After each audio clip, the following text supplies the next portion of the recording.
বন্ধুরা চলে এলাম দুই সখী মিলে।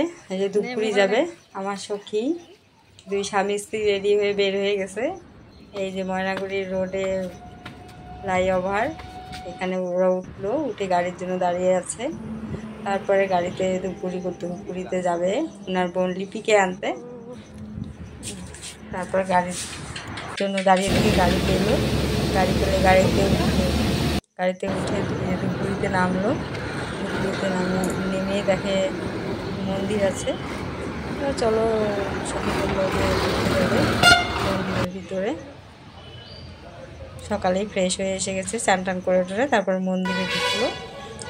এখানে কালী মন্দির আছে ধূপগুড়িতে।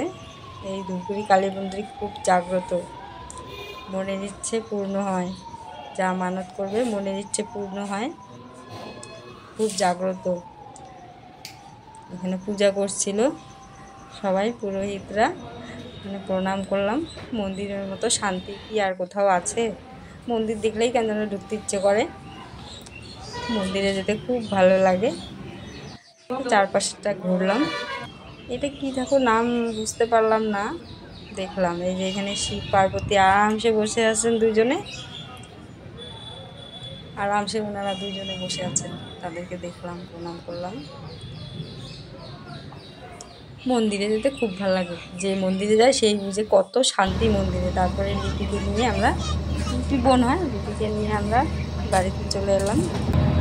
আমাদের বাড়িতে থাকবে কদিন।